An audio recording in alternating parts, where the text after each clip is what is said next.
Gente, nós seguimos aqui na nossa série no livro de Provérbios. Hoje é a quarta mensagem. Nós começamos a primeira no capítulo 1, a segunda no capítulo 2, a terceira no capítulo 3, e hoje nós vamos para o capítulo 4, embora essa não seja uma tendência dessa série.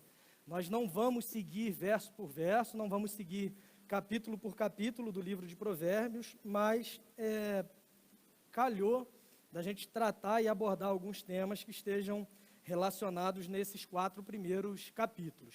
Hoje, antes que você abra a Bíblia em Provérbios capítulo 4, ou se quiser ir abrindo para adiantar, mas eu queria falar com você um pouco antes de nós lermos o texto sobre como é impressionante o poder que a música tem de nos ensinar. Nós temos sempre um período de louvor antes da pregação, e para nós esse período não é para dar tempo do pessoal atrasado chegar e todo mundo estar aqui na hora que começar a pregação.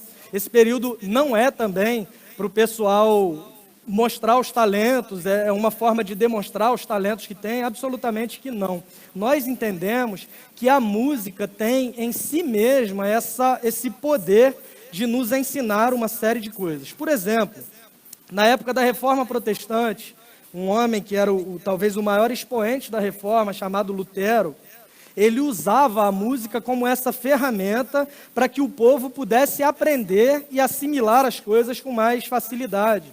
É muito difícil você decorar um discurso, é muito difícil você decorar uma série de teses que foram criadas por esse homem, mas é muito mais fácil você decorar uma canção.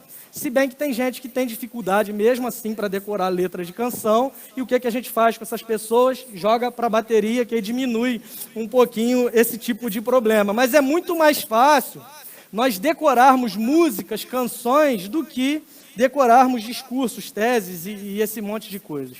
Avançando um pouco na história, um dos grandes avivalistas, um homem chamado John Wesley, que foi o fundador do metodismo, ele viveu no século XVIII, e um dos principais aliados que ele tinha nessa tarefa de expandir essas ideias e esse avivamento era o seu irmão, um homem chamado Charles Wesley, que era músico e também se valia da música como um instrumento de ensino. Pegavam os discursos, pegavam os ensinamentos, transformavam em música, porque era muito mais fácil do povo decorar, aprender, uma vez que a música tem esse poder de nos ensinar. Essa é, inclusive, uma preocupação que nós temos aqui na igreja com as letras das músicas que nós cantamos, porque eu espero que você nunca entre aqui, escute algumas coisas com o selo gospel, mas que confundem muito mais do que explicam e que não tenham fundamento na palavra de Deus. A música, ela é um forte e poderoso instrumento de ensino. Desde sempre.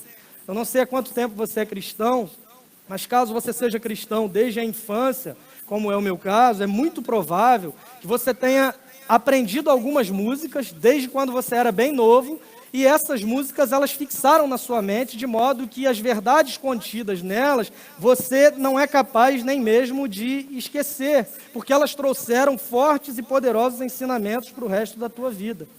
Um exemplo, se eu te pergunto quem são os discípulos que estão no Monte da Transfiguração com Jesus, é provável que você não saiba ou não se lembre. Mas se eu te pergunto, por exemplo, quem são os 3 discípulos que estão num barquinho no mar da Galileia? Quem são? Sadraque, vamos lá. Quem são? Pedro, Tiago, João, num barquinho no mar da Galileia, porque nós ouvimos a vida inteira essa canção e esses ensinamentos não saem mais. É uma melodia simples, é uma letra simples e nós aprendemos de modo que a gente não vai se esquecer. Se eu pedir, por exemplo, um negócio que eu odeio, eu odeio uma palavra muito forte, deixa eu tentar melhorar essa expressão, eu odeio realmente. Quando você está numa igreja e o pastor fica o tempo todo, vira para o irmão que está do seu lado e fala não sei o quê. E às vezes você nem conhece a pessoa, fica um clima esquisito, mas se eu pedisse para você, não vou fazer isso, caso eu pedisse, não sei nem se a conjugação está certa, mas se eu pedisse para você virar para o irmão do seu lado e fale para ele 3 palavrinhas que você sabe de cor, é muito provável que você falasse para ele o quê? Deus é amor. E no final ainda entra no mistério, ainda que fala tralalalala, e daí vai embora. Se eu usasse o livro de Provérbios, por exemplo, capítulo 6, e pedisse para você o seguinte, qual é a lição que a formiga ensina para o preguiçoso? E automaticamente você vai lembrar de uma canção um louvor, um clássico, que diz que a formiguinha corta folha e carrega, quando uma deixa, a outra pega. Já ouviu essa música? Se não, você está perdendo muita coisa e muito ensinamento importante. Só que na infância, tinha uma música, na minha época, hoje em dia tem umas outras piores, mas na minha época tinha uma música que, além de ensinar alguma coisa, ela assustava. Hoje em dia tem uma música infantil, se você pesquisar depois você vai ver de quem é a música, mas o refrão dela é uma música para crianças. E o refrão, a pessoa que está cantando fica repetindo as seguintes frases: quem pecar vai pagar, quem pecar vai morrer. Não sei se é um negócio bem didático para a criança aprender, e eu fico, em certo sentido, assustado com esse tipo de ensinamento que se passa para as crianças. Na minha época era outro. Na minha época havia uma música que ensinava e ao mesmo tempo assustava também, e a letra dela era muito simples, que dizia o seguinte: cuidado olhinho que vê, cuidado olhinho que vê. O Salvador do céu está olhando para você, cuidado olhinho o que vê. E aí continuava dizendo: cuidado boquinha o que fala, cuidado mãozinha onde pega, cuidado pezinho onde pisa. E essa música ela ensinava, porque com ela nós aprendemos que Deus está em todos os lugares e que por conta disso nós devemos vigiar o tempo todo. Mas essa música assustava pela mesma razão, porque ela nos mostrava que Deus está em todos os lugares e que nós devemos também vigiar o tempo todo. O texto que a gente vai falar hoje nos aponta que nós devemos cuidar o nosso olhinho com o que a gente vê, a nossa boca com o que a gente fala e os nossos pés por onde nós andamos. E aí você me pergunta: e a mãozinha? Está lá na família Adams. Essa foi a melhor piada, não foi? Abra sua Bíblia comigo em Provérbios capítulo 4. A gente vai ler do verso 20 até o 27. A versão que eu leio é a NVI. E se você puder, abra assim mesmo, embora o texto seja projetado, e mantenha a sua Bíblia aberta. Salomão, filho de Davi, ele foi o autor do livro de Provérbios. Ele está discorrendo os seus provérbios. Ele já nos ensinou, e a gente passou por isso no capítulo 1, que o temor do Senhor é o princípio do conhecimento. No capítulo 2, ele nos mostra como nós conseguimos obter essa sabedoria que só pode vir do alto. No capítulo 3, e a gente falou sobre isso na semana passada, ele nos ensina a confiarmos no Senhor de todo o nosso coração, ao invés de confiarmos em nós mesmos. E agora chegamos ao capítulo 4, onde ele faz uma ênfase muito especial e interessante sobre o assunto que ele pretende introduzir. A partir do verso 20, o texto vai dizer assim: meu filho, escute o que lhe digo, preste atenção às minhas palavras, nunca as perca de vista, guarde-as no fundo do coração, pois são vida para quem as encontra e saúde para todo o seu ser. Acima de tudo, guarde o seu coração, pois dele depende toda a sua vida. Afaste da sua boca as palavras perversas, fique longe dos seus lábios a maldade. Olhe sempre para frente, mantenha o olhar fixo no que está diante de você. Veja bem por onde anda e os seus passos serão seguros. Não se desvie nem para a direita nem para a esquerda, afaste os seus pés da maldade. Vamos orar?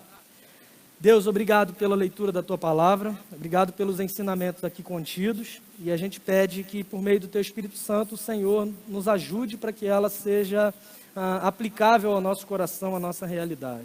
Que essa sabedoria seja perfeitamente possível de ser vivida na nossa vida real, no nosso cotidiano, e isso a gente só consegue por meio do Teu Espírito Santo que habita em nós. Fala conosco, nos livra nesse momento de qualquer distração, de qualquer conversa paralela ou qualquer outra coisa que possa atrapalhar-nos de ouvir a Tua voz. Cremos de fato que enquanto a Tua palavra é exposta, nós ouvimos a voz do Senhor falando conosco.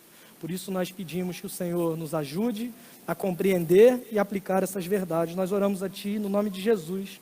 Amém. Salomão então faz uma espécie de introdução para esse assunto entre os versículos 20 e 22. Antes que ele entre no que é fundamental, naquilo que é principal, ele parece fazer uma introdução falando da importância do que vem a seguir. Ele usa algumas expressões dizendo: meu filho, eu quero que você escute o que eu digo. Eu quero que você preste atenção nisso que eu estou te dizendo. Não que as outras coisas que ele havia dito antes não tivessem importância, mas aqui parece que ele sugere que há uma ênfase ainda mais especial. Ele está discorrendo uma série de provérbios, ele está falando sobre temor do Senhor, sabedoria, conhecimento, preguiça, uma série de coisas que ele está ensinando, e de repente ele dá uma ênfase especial, fazendo essa introdução, dizendo o seguinte: eu quero que vocês prestem atenção. Se vocês não prestaram atenção até agora, é uma ótima oportunidade para você parar tudo que está fazendo, e eu quero que você ouça com atenção o que eu estou te dizendo. Do mesmo modo que um professor, por exemplo, explica e ensina toda a matéria, e todo esse assunto que é explicado pelo professor, todo ele é importante para os seus ouvintes, que são os seus alunos. Mas, de repente, no meio da aula, esse professor diz o seguinte: olha, agora prestem atenção ao que eu vou dizer nesse exato momento. O que isso significa para nós? Questão de prova. E, normalmente, por mais que a gente esteja disperso, conversando, falando que o Flamengo perdeu, fazendo uma série de coisas que desvirtuam a nossa atenção, nesse exato momento, quando o professor diz isso, normalmente nós paramos tudo, porque ali, além do conhecimento que nós obtemos, vai haver como consequência desse ensino uma forma de me testar e de me avaliar. Do mesmo modo, Salomão está escrevendo esses versos, e ele dá essa introdução dizendo: prestem atenção, escutem, não percam isso de vista, guardem isso no coração, porque essas palavras são vida para quem as encontra e saúde para todo o seu ser. E agora ele começa a falar no verso 23 sobre o que é tão relevante, o que é tão importante assim, e onde nós devemos estar alertas e manter-nos vigilantes. E ele vai dizer no verso 23: acima de tudo, guarde o seu coração, pois dele depende toda a sua vida. Acima de tudo, guarde o seu coração, pois dele depende toda a sua vida. Vira para o irmão que está... Não, estou brincando. Guardar o coração, porque dele depende toda a vida. Esse texto é, em certo sentido, um problema para nós na nossa cultura, porque nós confundimos coração com sentimentos. É importante que, ao estudar um trecho bíblico, você procure entender qual é a intenção original do autor, para quem ele estava escrevendo originalmente, para que a gente possa entender o que ele quer dizer quando ele diz uma frase. As frases não podem ser analisadas de modo solto.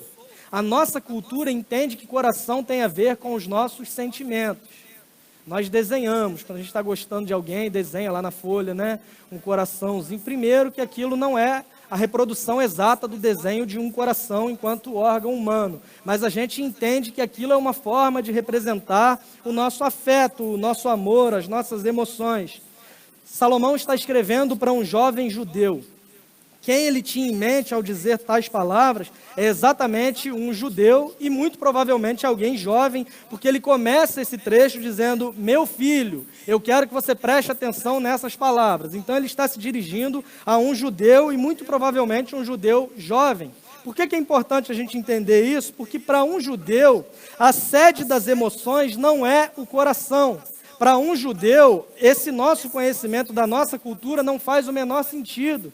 Para ele, quando ele quer demonstrar sentimentos, ele não desenha um coração, porque a sede das emoções não é o coração. Para um judeu, a sede das emoções é a barriga. E é verdade, eu estou grato a Deus, porque aqui cabe bastante emoção ultimamente. Mas para mim, isso faz muito mais sentido. Não sei se você conhece alguém, mas é muito provável que você conheça uma pessoa que, quando está com fome, ela muda totalmente o seu senso de humor, porque a barriga que é a sede das suas emoções. Ou alguém nervoso que tem vontade de ir ao banheiro, por exemplo. E eu tenho um problema muito grave, que os irmãos sabem disso, que é exatamente ter a minha mente viajando demais às vezes, e aí eu começo a pensar nisso, e tem uma coisa para mim que não faz sentido quando eu penso na barriga como sede das emoções, que é: o namorado envia para a namorada um buquê de flores, e no cartão, ao invés de desenhar um coração, imagina, um desenho de um intestino, um fígado, um negócio assim. Para mim não faz tanto sentido, mas para um judeu a sede das emoções significa exatamente não estar sediada no seu coração, mas na sua barriga. O que é o coração então para um judeu, e especialmente para esse jovem que é o leitor original de Salomão nesse provérbio? O coração é a sede da vontade, da vida e do pensamento. O coração é basicamente o eu interior. O coração é, para esse homem, a personalidade, o local onde a personalidade de um ser humano ela está centrada. Às vezes, o coração é usado como um símbolo de todo o aspecto interno de uma pessoa. Às vezes, o coração é usado como todo o ser espiritual de alguém. É paralelo, mais ou menos, ao que nós pensamos quando nós falamos sobre mente. Mas coração, para um judeu, inclui muito mais do que apenas pensamentos e intelecto. E eu vou te dar alguns exemplos para você entender isso. Por exemplo, Êxodo capítulo 9, versículo 7, quando Deus envia as pragas contra o Egito. O texto bíblico vai dizer que Deus endureceu o coração do faraó. Coração, nesse contexto do faraó, significa a sua vontade. Deus endureceu, então, a sua vontade. Quando um homem chamado Absalão, filho do rei Davi, ele quis transferir a fidelidade do povo, do seu pai, para si mesmo, a Bíblia vai dizer para nós que Absalão ele roubou o coração dos homens de Israel. Nesse contexto, coração significa roubou a lealdade dos homens de Israel. Quando Deus envia, por exemplo, o dilúvio sobre a humanidade, a Bíblia nos diz que isso aconteceu porque Deus viu que era grande a maldade do homem na terra e que toda a intenção dos pensamentos do seu coração era continuamente má. E coração aqui significa, então, a mentalidade moral do ser humano.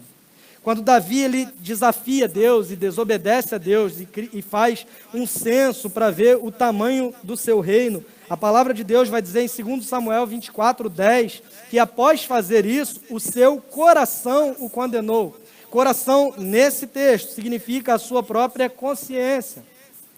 2 Crônicas 12:14, a Bíblia vai dizer que o rei Roboão era considerado um rei mau, porque ele não preparou o seu coração para buscar ao Senhor. Coração aqui, então, significa as suas prioridades e os seus compromissos internos. Não tem a ver com o que nós imaginamos apenas de emoção, mas tem todo um significado. Por exemplo, o dicionário hebraico bíblico diz-nos que a palavra traduzida por coração tem os seguintes significados por todas as escrituras. Primeiro, o aspecto espiritual do homem. Segundo, a mente, a vontade, a consciência, o caráter moral de um homem, a sede dos seus desejos e paixões, a sede do seu senso de coragem. E até mesmo essa palavra é usada para descrever o homem na sua totalidade. Quando Salomão está dizendo, guarde o seu coração, ele não está dizendo para você entrar para um movimento como eu escolhi esperar, por exemplo, crendo que Deus vai me dar uma pessoa para eu casar e eu preciso ter o coração centrado em Deus. É muito mais que isso. Ele está dizendo para que nós vigiemos com toda a nossa vida interior, que nós devemos nos preocupar com todo o nosso ser. Coração no sentido daquela parte de nós que traduz todos os nossos pensamentos, valores, impulsos, escolhas, senso de certo e errado e mais todas as outras coisas que essa palavra significa para nós. Guardar o coração é muito mais do que guardar as suas emoções. Guardar o coração é vigiar com todo o seu ser. E ele passa a apresentar por qual razão nós devemos guardar o nosso coração. E ele complementa ainda no verso 23, dizendo, porque dele depende toda a vida. E Salomão enumera, a partir de agora, algumas coisas importantes que estão relacionadas ao coração. Quando no verso 24 ele vai dizer o seguinte, afaste da sua boca as palavras perversas, fique longe dos seus lábios a maldade. Ele está falando agora sobre o cuidado que nós devemos ter com a nossa boca. Cuidado, boquinha, o que fala. Fique longe das palavras perversas, que a maldade fique longe dos seus lábios. Um outro texto bíblico, Tiago capítulo 3, nos ensina a tomarmos cuidado com a nossa língua, porque do mesmo modo que um grande incêndio começa com um fogo muito pequeno, a nossa língua, mesmo tão pequena, ela pode causar danos de proporções que a gente não consegue sequer imaginar. Ele vai fazer uma comparação dizendo que do mesmo modo que um grande navio é comandado por um objeto muito pequeno, do mesmo modo a nossa língua ela tem a capacidade de comandar todo o nosso ser. Com as palavras que saem da nossa boca, nós somos capazes de fazer coisas terríveis. Nós criamos guerras, nós criamos problemas, nós criamos dificuldades, tudo isso se a gente não tomar cuidado com aquilo que a gente fala. Esse mesmo Tiago, ele vai dizer em outro trecho, que se nós queremos sabedoria, nós devemos pedir a Deus, porque Ele nos dá a sabedoria de modo liberal. Tanto em Tiago quanto em Provérbios, a sabedoria está relacionada ao falar. Aquilo que nós falamos e o modo como nós falamos demonstra se temos de fato sabedoria ou não. E como nós pecamos, irmãos, em relação a isso? Qual é a relação entre o que falamos e o nosso coração é muito simples. O que nós falamos, ou seja, o que nós externamos, o que nós colocamos para fora, revela exatamente o que está dentro de nós. É o que Jesus vai dizer em Mateus 12:34, quando ele fala que a boca fala do que está cheio o coração. Se você tem o seu coração cheio de maldade, é muito provável que a sua boca expresse palavras de maldade. Salomão diz, em primeiro lugar, guarde o coração, porque dele depende toda a sua vida. E agora ele está dizendo, tome cuidado com aquilo que você fala. Fique longe de palavras perversas, que a maldade fique longe dos seus lábios. E o falar aqui é exatamente a principal das nossas expressões, mas em todas as nossas expressões, nós demonstramos aquilo que está no fundo do nosso coração. Há um tempo atrás, um conhecido fez uma série de pregações chamada O Dedo Tecla do que o coração está cheio. Às vezes não falamos, mas nos expressamos por meio das redes sociais, por exemplo. E qual tem sido a sua postura enquanto cristão? Como você tem se expressado? O que há dentro do seu coração e você tem revelado por meio das suas atitudes? Seja falando ou se expressando por meio de redes sociais. O que essas expressões revelam? Do que está cheio o seu coração? O que ocupa o espaço principal no trono do seu ser, do seu eu interior? O que está dentro de você que quando você se expressa, você solta isso em certo sentido? Tanto por meio das suas palavras, quanto por meio do que você escreve. Como nós guardamos o nosso coração de modo vigilante e sábio, tendo cuidado com aquilo que nós falamos e tendo cuidado com a forma como nós falamos também.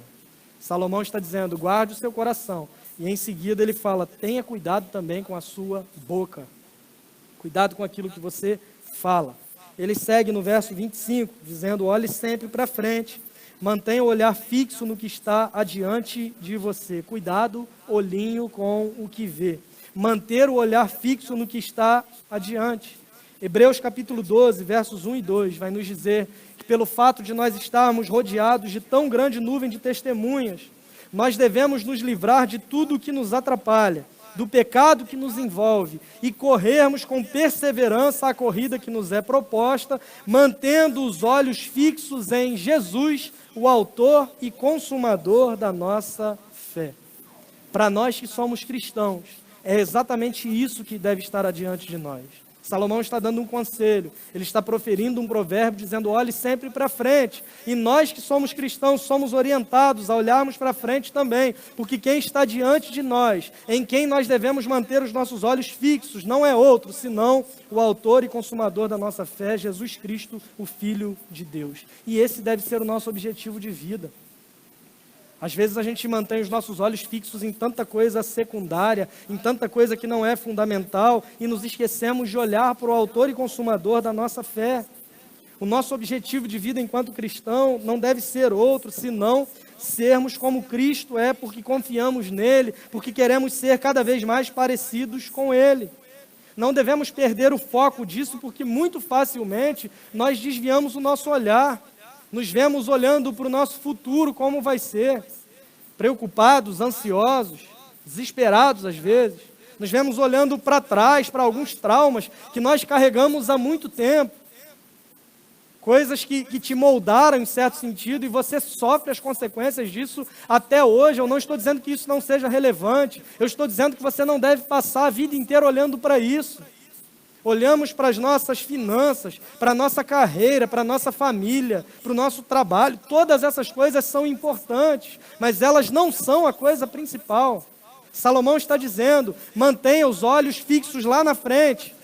O autor de Hebreus está dizendo, olhe para frente, mantenha os olhos fixos, porque na sua frente está Jesus, o autor e consumador da sua fé. Olhamos para as riquezas, para os prazeres, para as seduções, para as tentações, olhamos demais para o pecado e às vezes nos esquecemos de olhar para Jesus, que é o nosso Salvador.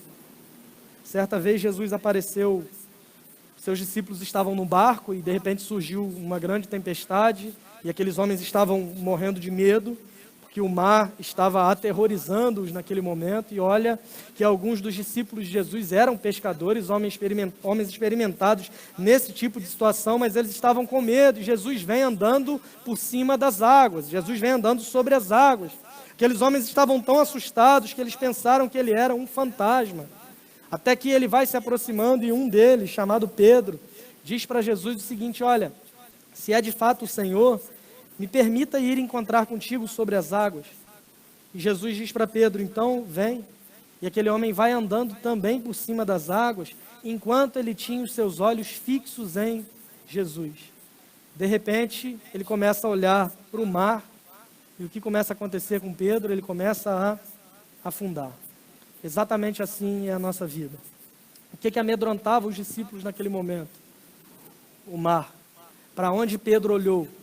Para aquilo que trazia medo, para aquilo que trazia terror, para aquilo que trazia insegurança, e às vezes nós agimos exatamente assim.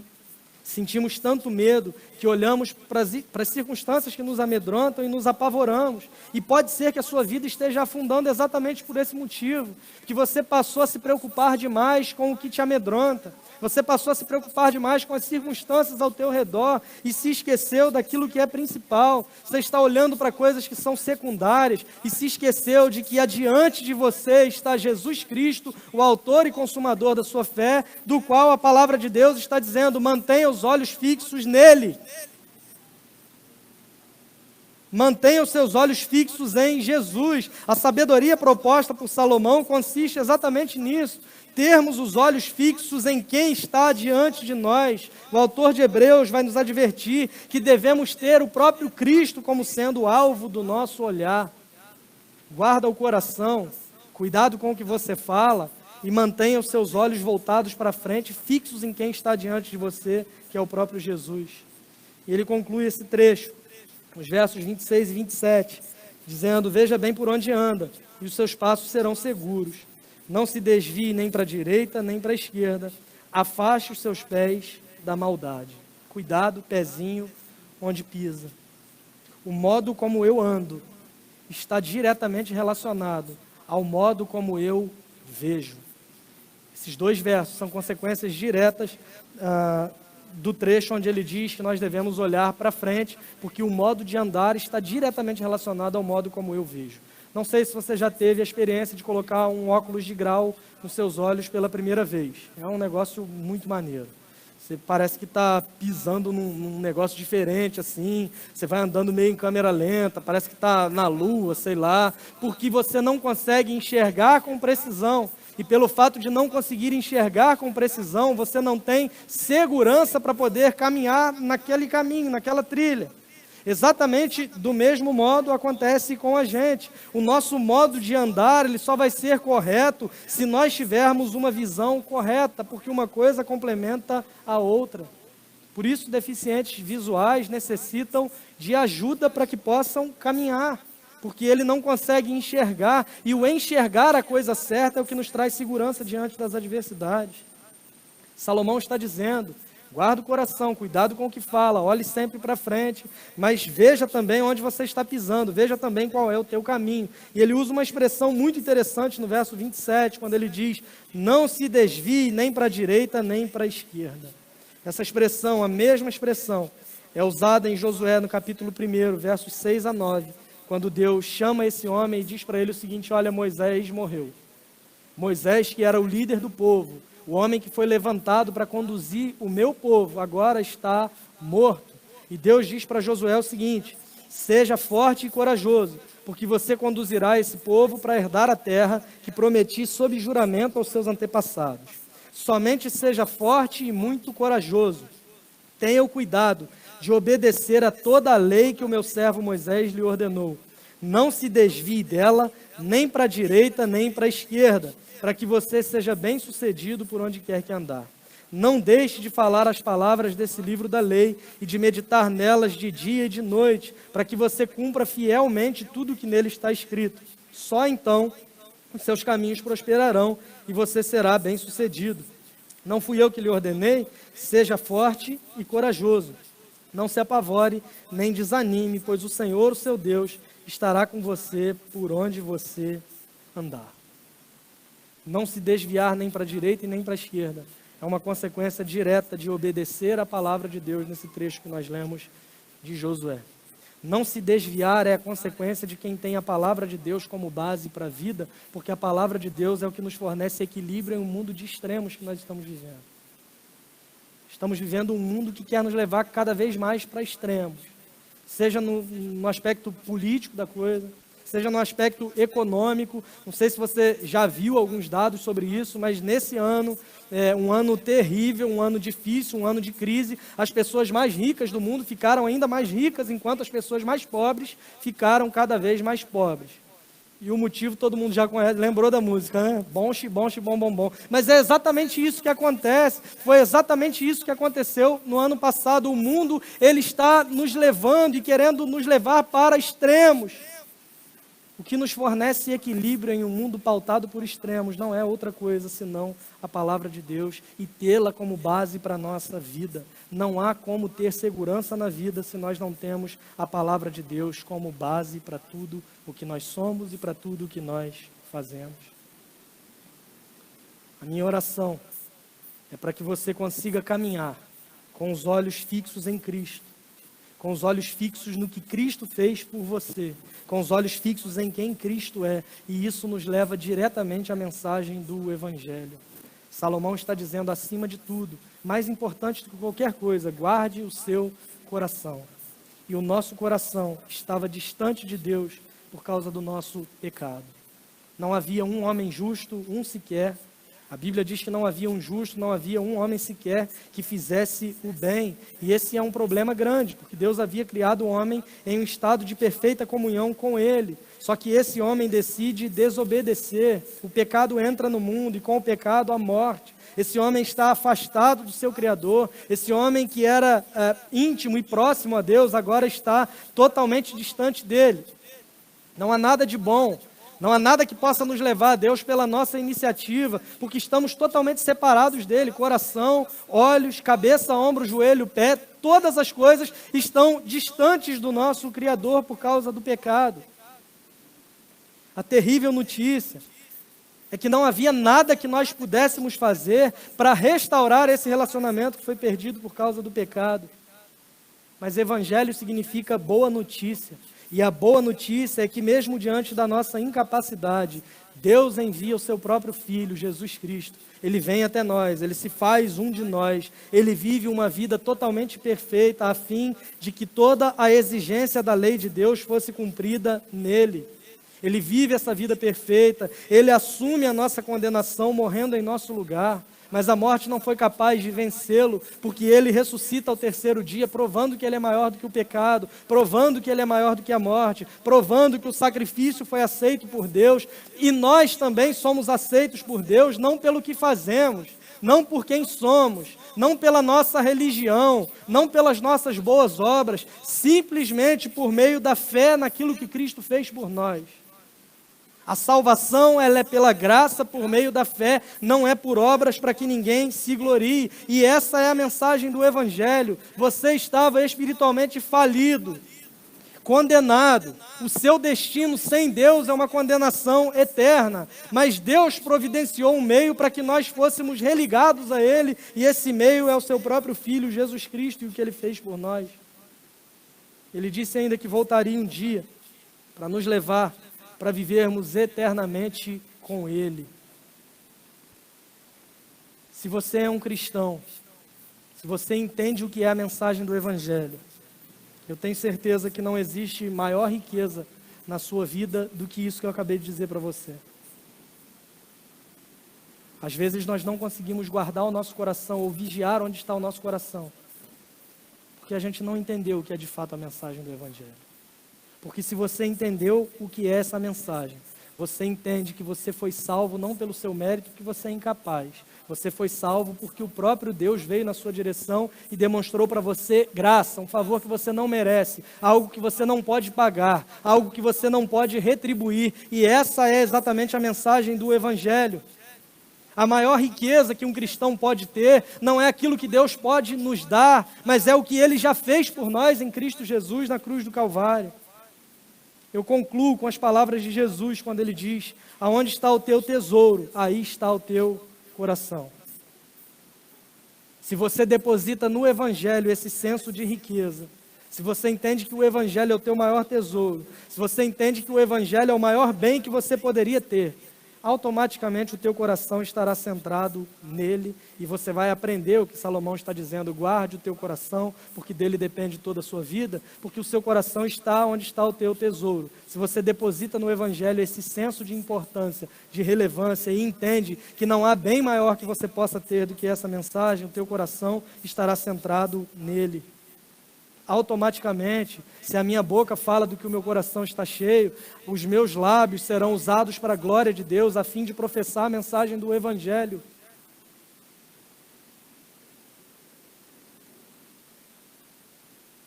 Os nossos olhos estarão fixos naquele que é o autor e consumador da nossa fé.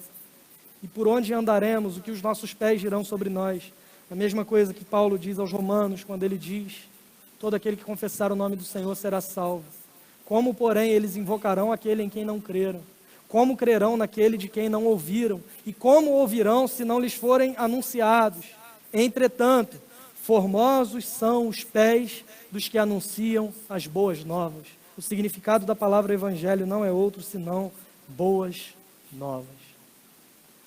A minha oração como pastor dessa igreja é para que o teu coração esteja encharcado do evangelho de Jesus Cristo, para que da tua boca flua a mensagem do Evangelho, porque assim os teus olhos estarão fixos em Cristo e você vai trilhar no caminho que Ele tem preparado para você, um caminho de vida, de paz e de sabedoria para a glória de Deus.